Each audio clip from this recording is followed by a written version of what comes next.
Assalamualaikum warahmatullahi wabarakatuh. Sehat selalu buat teman-teman semuanya tanpa terkecuali.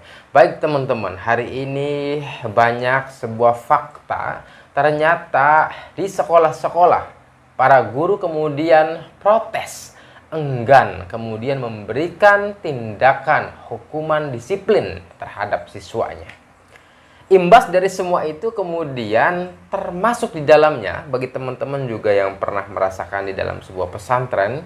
Ingat dahulu ketika seorang ustadz itu menghukum kita dengan misalkan menyiram air kotor terhadap seseorang pelanggar itu, atau misalkan tangan kita gepuk dengan kayu penjalin dan sebagainya. Itu kan adalah fakta dan sebagainya. Nah, hari ini kemudian berimbas bukan hanya guru sekolah yang tidak mau memberikan hukuman disiplin terhadap siswanya yang nakal. Artinya adalah tidak mau mendidiknya secara disiplin, ya enggak. Nah, termasuk di pesantren akhirnya. Dampaknya apa? Para asatidzah itu tidak mau kemudian memberikan hukuman disiplin, ya enggak, terhadap santrinya. Lah, lantas kemudian pertanyaannya, apakah ketika siswa yang kita didik itu atau santri yang kita didik itu kemudian lantas kita biarkan saja? Bukankah ini adalah organisasi untuk mendidik? Bukankah ini adalah pesantren atau sekolah, lembaga untuk mendidik siswa, mendidik para santri agar pribadinya lebih baik, agar keilmuannya juga bertambah, wawasannya juga berkembang dan lain sebagainya. Tetapi kemudian ketika pendidikan itu dibatasi, distagnasi oleh sesuatu, misalkan ada yang namanya HAM, ada yang namanya perlindungan anak dan sebagainya. Justru dari sini kemudian berdampak negatif terhadap lembaga education sendiri, lembaga pendidikan sendiri itu berdampak negatif. Justru akhirnya seorang guru, seorang ustadz dan sebagainya tidak mau mendidik secara tidak langsung. Karena apa? Bagi mereka yang nakal, bagi mereka yang males, kan ada saja ketika di pesantren itu disuruh ngaji kok tidur aja, atau keluar tanpa izin dan sebagainya. Bagaimana yang demikian itu? Siswa juga banyak yang bolos, yang ngantuk, tidur di kelas, kemudian bercanda-canda terus dan sebagainya. Saya pernah menjadi seorang guru, bahkan tidak berhenti sebagai seorang guru sampai sekarang, bahwa saya merasakan itu semuanya. Justru kemudian kita dibatasi, pada akhirnya merasa bahwa adanya misalkan orang tua cawe-cawe terhadap anaknya, membela sepenuhnya anaknya, padahal misalkan anaknya juga patut diberikan hukuman disiplin dan lain sebagainya. Tetapi fakta yang ada memang orang tuanya itu bahkan melaporkan seorang ustadz atau guru itu. Sebuah contoh yang sekarang lagi viral, Ibu Supriani, ya enggak? Ibu Supriani kurang apa teman-teman? Bahkan di persidangan sekarang, nah, guru Supriani itu ya enggak memberikan hukuman disiplin terhadap siswa itu, lalu kemudian siswa itu melaporkan kepada bapaknya, dan kebetulan bapaknya adalah seorang polisi. Nah, pelaporannya katanya 2 kali, informasi yang telah saya dapatkan. Pertama adalah jatuh di sawah, yang kemudian yang kedua berbeda, pelaporan terhadap orang tuanya katanya dihukum oleh gurunya, yaitu guru Supriani. Nah, terlepas dari bahwa hal itu terjadi, ternyata kelanjutan dari kasus Ibu Supriani pun seorang bapak tersebut yang kita kategorisasi sebagai oknum polisi itu kemudian melaporkan tidak terima, ya enggak, dengan perlakuan yang telah dilakukan oleh Ibu Supriani itu. Akhirnya apa? Katanya ini adalah ada sebuah pemerasan, ada sebuah permintaan uang 50 juta. Nah, ini yang dilakukan oleh oknum polisi. Ini juga disaksikan oleh kepala desa, melalui kepala desa, kemudian Ibu Supriani dan pengacaranya dan sebagainya. Bahkan teman-teman, Ibu Supriani akhirnya disidangkan. Sempat memang kemarin telah mediasikan oleh Bupati Konawe itu, walaupun kemudian pada akhirnya Ibu Supriani itu membatalkan hasil mediasi itu dengan berdasarkan hal-hal dan sebagainya.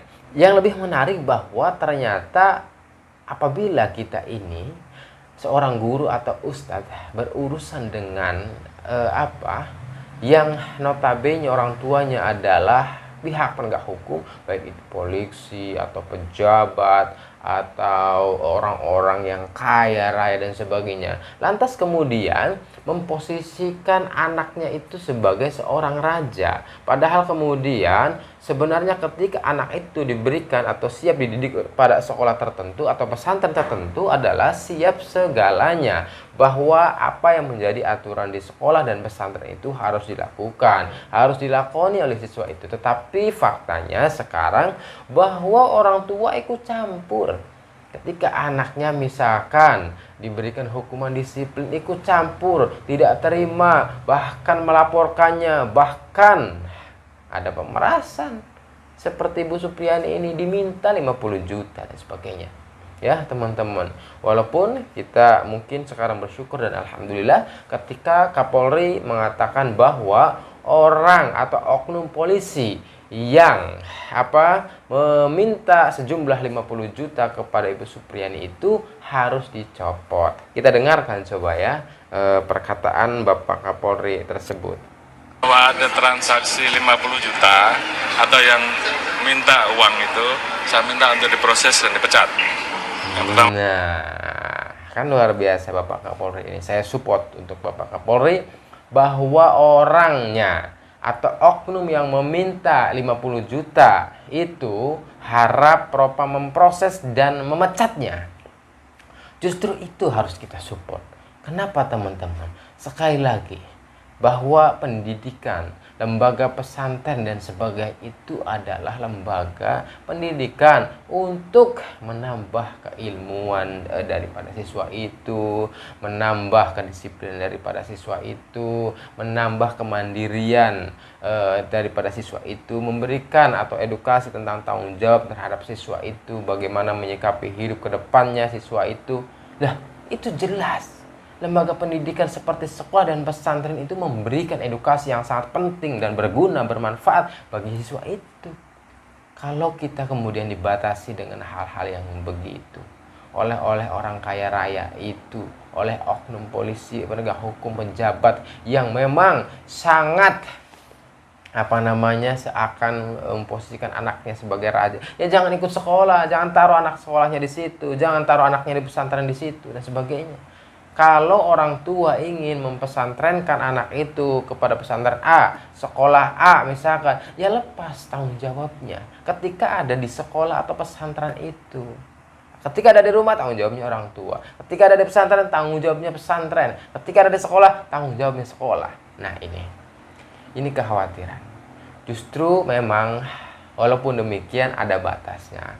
Maka ada sebuah spesifikasi yang dinamakan hukuman disiplin itu ya teman-teman. Hukuman disiplin misalkan apakah hukuman disiplinnya itu sebuah kekerasan atau tidak. Ketika misalkan menggebuk, menjotos, membuat kemudian badan siswa itu cedera, yang enggak terkelupas dan sebagainya, tempel dan sebagainya, memang itu sudah tidak boleh. Tetapi minimal hukuman disiplin yang dilindungi undang-undang itu adalah misalkan sebuah diskusi, kemudian dipanggil anak itu, suruh menceritakan sebagainya, memberikan support, memberikan motivasi dan sebagainya, wejangan dan sebagainya, itu memang.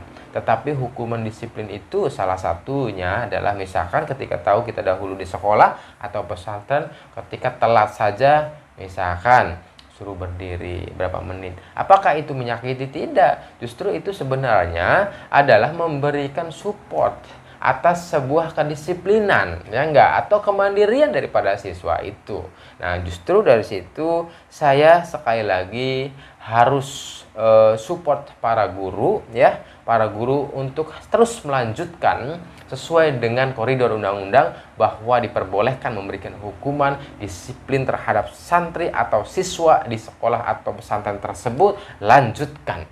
Justru kita mengkritik bahwa adanya upaya oleh para wali murid di mana notabene adalah seorang pejabat, penegak hukum, polisi, kemudian orang kaya raya dan sebagainya, itu sebenarnya harus kemudian dikikis yang demikian. Fakta yang demikian harus dikikis. Salah satu yang mengikisnya adalah Kapolri, orang yang memeras atau oknum yang meminta uang 50 juta itu harus diproses oleh Propam dan dipecat. Coba, itu omongan Kapolri. Nanti kita buktikan apakah kemudian benar. Ketika kemudian ucapannya itu adalah benar, justru kita harus selalu mensupport yang demikian ya teman-teman. Baik, itulah ulasan dari saya. Mohon maaf atas segala kekurangan. Terima kasih. Wassalamualaikum warahmatullahi wabarakatuh.